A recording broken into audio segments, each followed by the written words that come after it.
Hello guys. तो आज हमारा है थर्ड क्लास। आज से पहले हम पढ़ चुके हैं, यहाँ तक आपको मैंने बता दिया था कि सेक्टर 3 टाइप के होते हैं, जिसमें कि स्वभाव, शर्त और स्वामित्व होता है। और सेक्टर का मतलब होता है अर्निंग के जितने भी स्रोत है इकोनॉमी में, वो सेक्टर के ही अंदर आते हैं, और वो सेक्टर में ये तीनों के अंदर आते हैं। इतना आपको मैं बता चुका हूँ पहले 2 वीडियो में। ठीक है, तो आप बेसिकली जानते हैं कि प्रथम क्षेत्र में क्या होता है, कृषि से या फिर प्रकृति से उत्पादित जो भी चीज़ें होती है, ठीक है, तो वो प्राथमिक क्षेत्र में ही आते हैं, जैसे कि खनन वगैरह सब पता है आपको। द्वितीयक क्षेत्र के बारे में बता दिया था मैंने कि निर्माण या विनिर्माण। और तृतीयक क्षेत्र में इसको कहते हैं सेवा प्रदान करना। तो अभी आप अगर नहीं समझ पा रहे हैं तो जाके पूरा वीडियो देखिए पुराना। संगठित का मतलब हुआ कि जिसका टाइम फिक्स हो, सैलरी फिक्स हो और छुट्टी का टाइम अवकाश फिक्स हो। और असंगठित का मतलब हुआ कि ना टाइम फिक्स, ना सैलरी फिक्स, ना उसका छुट्टी का टाइम फिक्स। तो कल आपको बता दिए थे कि सार्वजनिक क्षेत्र क्या होता है। सार्वजनिक क्षेत्र को हम पब्लिक सेक्टर भी कहते हैं, या फिर पब्लिक सेक्टर ही कह सकते हैं, और निजी क्षेत्र को हम प्राइवेट कहते हैं। तो इतना कल आपको बता चुके थे हम। ठीक है, जैसे कि एक एग्जांपल से मैं बताता हूँ। जैसे कोई डॉक्टर हो गया, अगर सरकारी डॉक्टर है तो वो तृतीयक क्षेत्र में आएगा, और प्राइवेट डॉक्टर है फिर भी तृतीयक क्षेत्र में आएगा, क्योंकि वो दोनों में इलाज ही ना करेगा कि एक डॉक्टर जाके बैट बॉल खेलने लगेगा, सिक्स मारेगा, ऐसा नहीं होगा। तो दोनों ही तृतीयक क्षेत्र में आएगा। फर्क सिर्फ इतना है टर्म के अकॉर्डिंग, शर्त के अनुसार, कि सरकारी डॉक्टर संगठित में आएगा और जो प्राइवेट डॉक्टर है वो असंगठित में आएगा, क्योंकि सरकारी वाले का टाइम फिक्स है, सैलरी फिक्स है, सारी चीज़ें फिक्स होती है। और संगठित वाले का मेडिकल है, झोला छाप वाला, जब मन खोल दिया, नहीं मन नहीं खोला। और इसमें स्वामित्व के अकॉर्डिंग, ऑनर के अकॉर्डिंग, वो सरकारी डॉक्टर सार्वजनिक में आएगा और प्राइवेट वाला निजी में आएगा। तो कल हम यहाँ तक आपको बता चुके थे। तो आज हमें जानना है तीसरा होता है स्वामित्व में। पहला तो सार्वजनिक क्षेत्र, निजी क्षेत्र, private sector, and third is संयुक्त क्षेत्र। ठीक है, संयुक्त क्षेत्र को हम वैसे पीपीपी इसलिए कहते हैं क्योंकि इसका मतलब होता है पब्लिक प्राइवेट पार्टनरशिप। आपको समझ आ रहा है ना, पब्लिक प्राइवेट पार्टनरशिप, इसलिए ट्रिपल पी यूज हुआ है यहाँ पे। तो संयुक्त क्षेत्र आपको समझ नहीं आ रहा है कि ये क्या होता है, तो कोई बात नहीं, मैं बताता हूँ। संयुक्त क्षेत्र बेसिकली वो होता है जिसमें कि कोई सरकार और कोई प्राइवेट कंपनी जब मिल के काम करे तो उसको कहते हैं संयुक्त क्षेत्र। ठीक है, अभी नहीं समझ में आ रहा है तो कोई बात नहीं है, मैं आपको बताता हूँ आगे। पहले तो आप ये जान ले कि निजी क्षेत्र में कोई भी चीज़, जैसे कि मैं और आप मिल के एक बिजनेस कर रहे हैं, ठीक है, तो बिजनेस में सबसे पहले एमओयू साइन होता है। ये बात अभी आप छोड़ दे, आप ये समझे कि संयुक्त क्षेत्र वो होता है जिसमें, जैसे कि देखिए संयुक्त क्षेत्र में क्या होता है ना, कि जैसे हमें कोई सरकार को एक रोड बनाना है बिहार के अंदर या फिर कहीं दिल्ली के अंदर, कहीं भी एक रोड बनाना है और रोड हाईवे का बनाना है, तो अगर वो पूरी तरीके से काम करेगा तो वो तो सार्वजनिक में आ जाएगा। लेकिन अगर सरकार के पास पैसे कम पड़ रहे हैं, वैसे तो ये इतना घोटाला करता है कि कभी कम नहीं होते, लेकिन फिर भी अगर सरकार के पास पैसे कम कर रहे हैं तो वो किसी प्राइवेट कंपनी के साथ कोलैब करके या फिर उसके साथ मिल के जो काम करेगा और या फिर जो चीज़ बनाएगा वो आएगा संयुक्त क्षेत्र में। तो आप मेरा मेन मतलब समझ रहे हैं ना कि संयुक्त क्षेत्र क्या होता है। ठीक है, और जेवी मतलब होता है ज्वाइंट वेंचर। ज्वाइंट वेंचर मतलब वही कि जो दोनों मिल के काम करते हैं। जैसे कि एक एग्जांपल के साथ हम समझते हैं संयुक्त क्षेत्र क्या होता है। मान के चलिए कि सरकार को एक रोड बनाना है, बहुत लंबा रोड है। अगर हम मान लेते हैं कि सरकार को दिल्ली से लेकर आगरा तक एक रोड बनाना है, ठीक है, जिसमें सरकार के पास पैसे नहीं है, या फिर अगर सरकार के पास पैसे है तो भी वो बना सकते हैं। लेकिन सरकार को संयुक्त क्षेत्र में क्या फ़ायदे हो सकते हैं या फिर प्राइवेट कंपनी को क्या फ़ायदे हो सकते हैं वो हम समझते हैं।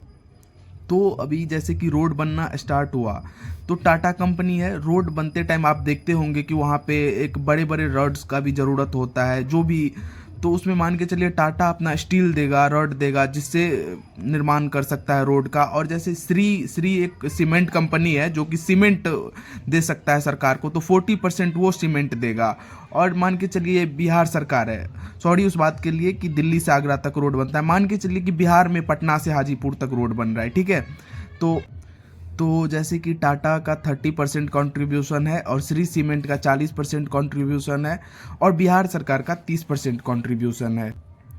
तो ये दे दिया, मान के चलिए स्टील दे दिया, रड दे दिया, और श्री सीमेंट वाला सीमेंट दे दिया, या फिर बालू छड़ जो भी दे दिया, और बिहार सरकार उसको ज़मीन दे दिया है। मतलब अगर टाटा वाला मांगेंगे, श्री वाले मांगेंगे तो कोई अपना ज़मीन नहीं देगा, लेकिन बिहार सरकार का काम है कि वो किसी गांव को खाली करवा के किसी शहर के बीचों बीच से जगह निकाल के ज़मीन देंगे, तो उसका ज़मीन का कंट्रीब्यूशन इसमें 30% का जाएगा। तो ये सब चीज़ें कैसे होगी मैनेजमेंट उन तीनों के बीच, ऐसे तो बहुत कन्फ्यूज़न हो जाएगा कि मेरा इतना मेरा उतना।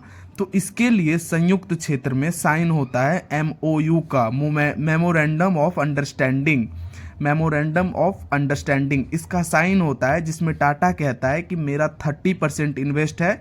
तो रोड बनने के बाद जो हर 50 किलोमीटर पे टूल टैक्स लगता है, टूल टैक्स वो होता है जैसे आप किसी हाईवे पे जाओगे ना, तो टूल टैक्स पे आपसे चार्ज लिया जाता है उस पे चलने का ठीक है।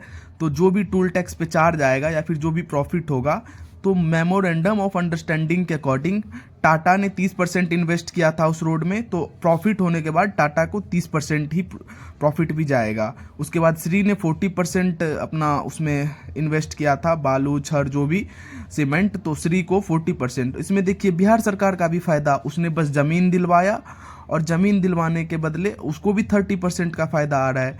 तो ये बेस्ट आइडिया है ना संयुक्त क्षेत्र वाला, ठीक है। पब्लिक प्राइवेट पार्टनरशिप PPP या फिर संयुक्त क्षेत्र, जो इसको ज्वाइंट वेंचर भी कहते हैं, ठीक है, आप लिख सकते हैं ज्वाइंट वेंचर भी कहते हैं। तो ये हो गया संयुक्त क्षेत्र। तो आप समझ रहे होंगे कि मेमोरेंडम ऑफ अंडरस्टैंडिंग क्या है। जैसे कि हमारे इंडिया में ब्रह्मोस्त्र मिसाइल बन रहा है, ठीक है, तो उसमें इंडिया और रसिया के बीच MOU साइन हुआ है, जिसमें कि इंडिया का कंट्रीब्यूशन है 51% एंड रसिया का कंट्रीब्यूशन है 49%। तो उस MOU मेमोरेंडम ऑफ अंडरस्टैंडिंग में लिखा जाता है कि ऐसा ऐसा ये करना है, मतलब जगह मेरा होगा, इंजीनियर उसका होगा। तो आप समझ पा रहे होंगे अच्छे से कि संयुक्त क्षेत्र क्या होता है, ठीक है। तो आपको अच्छे से समझ आ गया होगा संयुक्त क्षेत्र, ठीक है। तो अब हम आते हैं, इसमें देख लिया आपने स्वामित्व में पहले होता है सार्वजनिक क्षेत्र, निजी मतलब प्राइवेट, और संयुक्त में सरकार और पब्लिक या फिर जो भी कंपनियां मिल के काम करेगी वो संयुक्त क्षेत्र में आता है।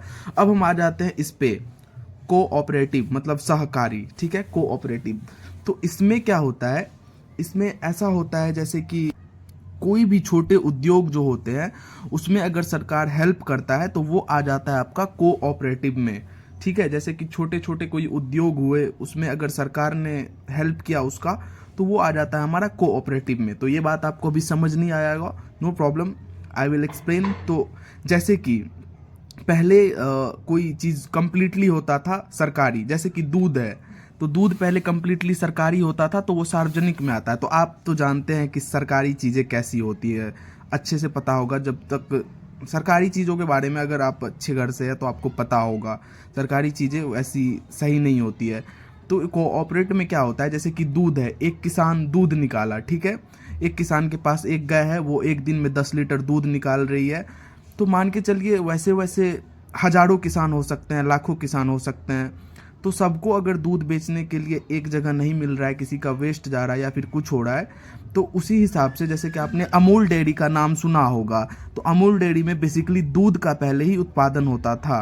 तो अगर सरकार सिर्फ दूध का उत्पादन करते थे तब तक तो सिर्फ दूध का होता था, लेकिन अभी आप जानते होंगे कि अब दूध से 10 तरीके का चीज़ आने लगा है, जैसे कि मट्ठा, पनीर, मिठाई और भी चीज़ें आने लगी है जब कोऑपरेट में, क्योंकि इस कोऑपरेट में सरकार भी है और छोटे उद्योगों वाले। इसमें याद रखिएगा संयुक्त, और इसमें कंफ्यूज मत होइएगा, इसमें कोई बड़ी चीज़ें होती है public private partnership and joint venture इसमें होता है क्या, इसमें छोटी चीज़ें, जैसे कोई किसान छोटे गांव से आ रहा है तो उसके डिस्ट्रिक्ट में कोई कलेक्शन लगेगा अमूल डेयरी का, और उसके घर पे या फिर वो वहाँ पे जाके 10-10 लीटर दूध पहुँचाएगा। ढेर सारे किसान मिलकर वहाँ पे पहुँचाएंगे और वहाँ से उसको सप्लाई करा जाएगा, जिसमें सरकार को भी 10% 20% जितना कंट्रीब्यूशन है सरकार का, तो उतना सरकार को मिलेगा उससे। तो अब आप समझ पा रहे होंगे कि कोऑपरेटिव क्या होता है। तो आप एक बार यहाँ से देख ले कि क्या है। सेक्टर में आप समझ गए होंगे, प्रथम क्षेत्र, द्वितीय क्षेत्र, तृतीय क्षेत्र, और शर्त में संगठित, असंगठित, स्वामित्व में सार्वजनिक क्षेत्र, निजी क्षेत्र, संयुक्त क्षेत्र और कोऑपरेटिव, ठीक है। तो चलिए आपको यहाँ तक समझ आ गया होगा। तो अभी हम आते हैं यहाँ पे अब स्टार्ट होता है हमारा प्रोडक्शन। पहले आप यहाँ देखें सिर्फ प्रोडक्शन मतलब होता है उत्पादन। तो उत्पादन के मतलब बेसिकली ये होते हैं कि जितने भी स्रोत होते हैं वो इन चारों से ही आएंगे, पूंजी, भूमि, उद्यमी, श्रमिक। अभी आपको समझ नहीं आ रहा है, कोई बात नहीं, बस आप इतना याद रखें कि ये जो पूंजी है, पूंजी मतलब होता है पैसा, और पैसा को इकोनॉमिकल लैंग्वेज में कैपिटल कहा जाता है। अब बहुत सारे लड़के लड़कियां सोचेंगे अरे बाप रे, पैसा मतलब कैपिटल मतलब राजधानी, पूंजी मतलब पैसा और कैपिटल मतलब राजधानी नहीं। तो इकोनॉमिक्स में पूंजी मतलब बहुत सारा पैसा को कैपिटल ही बोला जाता है, ये बात आप याद रखें। तो अगर आपको किसी भी चीज़ का उत्पादन करना हो, किसी भी चीज़ का उत्पादन करना हो, जैसे कि आप अपने मन में कुछ भी सोचिए, कुछ भी सोचिएगा, अभी मत सोचिए, अभी इधर देखिए, सोच के बाद में देखिएगा। तो आपको किसी भी चीज़ का प्रोडक्शन करना हो या फिर उत्पादन करना हो तो सबसे पहले आपको ज़रूरत पड़ेगी पूंजी की, ठीक है, पूंजी की। उसके बाद आपको दूसरी ज़रूरत पड़ेगी भूमि की, लैंड की, ठीक है, लैंड की ज़रूरत पड़ेगी। और तीसरा जो है आपको उद्यमी, इंटरप्रेन्योर की ज़रूरत पड़ेगी, इंटरप्रेन्योर, उद्यमी या फिर मालिक। और चौथा आपको लेबर या श्रमिक की ज़रूरत पड़ेगी, लेबर या श्रमिक की ज़रूरत पड़ेगी। जैसे कि आप मान लीजिए आपका कोई दुकान है, ठीक है, तो दुकान में तो पहले आप पूंजी लगाए होंगे ना, पैसा आपका लगा होगा आपके दुकान में। और दूसरा चीज़ देखिए, वहाँ पे भूमि भी आपने लिया होगा। अगर दुकान आपने खोला है, आपका दुकान है, तो वहाँ पे भूमि भी आपका होगा, भले ही किराए पे हो, डजंट मैटर, किराए पे हो, खुद का हो, लेकिन आपने लिया ना, यूज़ तो किया ना भूमि का। तो ये भूमि भी आपने ले लिया। उद्यमी, इंटरप्रेन्योर, कोई ना कोई तो उसका मालिक भी होगा, ठीक है, मालिक तो होगा ही। और उसमें जो काम करने वाले होंगे दुकान के अंदर, स्टाफ या फिर जो भी, तो वो तो लेबर होंगे। तो आप देख सकते हैं यहाँ पे किसी भी चीज़ का जो उत्पादन है इन चारों से बाहर नहीं जाएगा, किसी भी चीज़ का उत्पादन, ठीक है। मान के चलिए आपका कॉलेज है, तो कॉलेज जो है, चलो ये मैं आपको आगे बताऊंगा, ठीक है। अभी आप इतना समझ चुके होंगे कि ये सब क्या है, तो बस आप अपने मन में ये ध्यान रखें, जितना भी चीज़ का इस दुनिया में प्रोडक्शन हो रहा है, हर एक चीज़ के लिए, हर एक चीज़ के प्रोडक्शन के लिए इन चारों की ही ज़रूरत पड़ेगी, इन चारों से बाहर नहीं जा रहा होगा। मान के चलो आप, मेरा एक कोचिंग है ऑफलाइन, मैं उसमें पढ़ाता हूँ, तो पढ़ाने के लिए मुझे बोर्ड खरीदना पड़ा ना। अभी मान के चलो आपको मैं ऑनलाइन ही पढ़ाता हूँ, ऑनलाइन समझाता हूँ, ऑनलाइन जो पढ़ा रहा हूँ, तो मुझे ये कॉपी खरीदनी पड़ी, ठीक है। मुझे ये पेन खरीदना पड़ा, तो मेरा पूंजी तो लग गया उसमें। अब बोलेंगे भूमि, तो मैं जहाँ पे बैठ के पढ़ा रहा हूँ, तो कहीं ना कहीं तो स्टूडियो से पढ़ा रहा हूँ, कहीं ना कहीं बैठ के रिकॉर्ड कर रहा हूँ, या फिर कुछ भी, कहीं ना कहीं तो बैठा हूँ, तो भूमि भी है मेरे पास। उद्यमी, यहाँ पे उद्यमी मैं खुद हूँ, ठीक है, मैं उद्यमी भी हूँ यहाँ पे और श्रमिक भी हूँ। कहीं कहीं ऐसा फेज आता है जहाँ पे उद्यमी श्रमिक एक ही आदमी हो सकता है। तो यहाँ पे कहने के लिए मैं उद्यमी हूँ। श्रमिक कौन है, आप लोग वीडियो देख रहे हैं तो आप हुए श्रमिक। तो आपको समझ आ रहा होगा कि किसी भी चीज़ के उत्पादन के लिए, यही चीज़ मेरी ऑफलाइन में है, तो ऑफलाइन में मेरे पास पूंजी, मैंने बेंच लगाए, बोर्ड लगाए, पंखा लगाया, लाइट लगाया, उसके बाद ज़मीन ली वहाँ पे पढ़ाने के लिए, उसके बाद मैं उद्यमी हुआ, और जितने आदमी वहाँ पे पढ़ रहे वो हो गए श्रमिक। तो आप बस इतना याद रखें, इस वर्ड को याद रखें कि इस दुनिया में जो भी चीज़ का प्रोडक्शन हो रहा है, उत्पादन हो रहा है, इकोनॉमिक्स में इन चारों से बाहर कहीं नहीं जाएगा। कोई फैक्ट्री हो तो उसमें पूंजी का ज़रूरत पड़ेगा, ज़मीन चाहिए, उसका मालिक होगा और उसके अंदर लेबर होगा। तो आई होप आप समझ रहे होंगे। तो अब आप ये समझे, अगर इन चारों को सिर्फ सरकार द्वारा कंट्रोल किया जा रहा है, सिर्फ सरकार द्वारा कंट्रोल किया जा रहा है, तो उसे कहेंगे हम समाजवादी अर्थव्यवस्था, ठीक है, सोशलिस्ट इकोनॉमी, उसे हम कहेंगे समाजवादी अर्थव्यवस्था। देख लीजिए, इन चारों को अगर सरकार द्वारा कंट्रोल किया जा रहा है तो उसे हम कहेंगे समाजवादी अर्थव्यवस्था। मान के चलिए, जैसे कि आप किसी न किसी कॉलेज में पढ़ते होंगे, तो कॉलेज बनाने से पहले तो उसमें पूंजी लगा होगा, जैसे घर बना होगा, सब कुछ, सबसे पहले तो पैसा लगेगा ही, पूंजी लगेगा ही। और जहाँ पे आपका कॉलेज बना है वहाँ पे आपको भूमि की भी ज़रूरत पड़ी होगी, लैंड की भी ज़रूरत पड़ी होगी, ठीक है। तो उस हिसाब से भूमि वहाँ पे हो गया। उसके बाद उस कॉलेज का उद्यमी कोई होगा, कोई ना कोई तो उस कॉलेज का प्रिंसिपल होगा सरकारी। उसके बाद उसमें काम करने वाले होंगे, और स्टूडेंट्स भी एक तरह से श्रमिक ही हुए। तो आप समझ पा रहे होंगे कि इन चारों पे अगर सरकार का कंट्रोल है तो उसे हम कहेंगे समाजवादी अर्थव्यवस्था, ठीक है, समाजवादी अर्थव्यवस्था।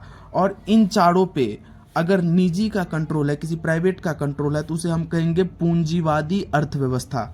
क्या कहेंगे? पूंजीवादी अर्थव्यवस्था। समझ गए।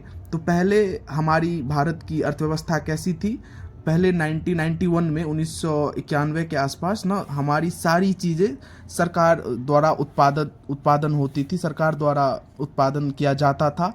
तो अगर इसको इकोनॉमिकल भाषा में कैसे कहेंगे कि पहले भारत की अर्थव्यवस्था कैसी थी, समाजवादी थी। ठीक है, भारत की अर्थव्यवस्था पहले समाजवादी थी, अभी नहीं है। अभी मैं बताता हूँ आपको भारत की अर्थव्यवस्था कैसी है। तो पहले आप ये समझे, अगर इन चारों पे सरकार का कंट्रोल है तो समाजवादी अर्थव्यवस्था, इन चारों पे किसी का प्राइवेट है, जैसे कि मान के चलिए मैंने बताया था ना कोचिंग के बारे में, मेरा कोचिंग है तो उस पर सरकार का तो कंट्रोल नहीं है।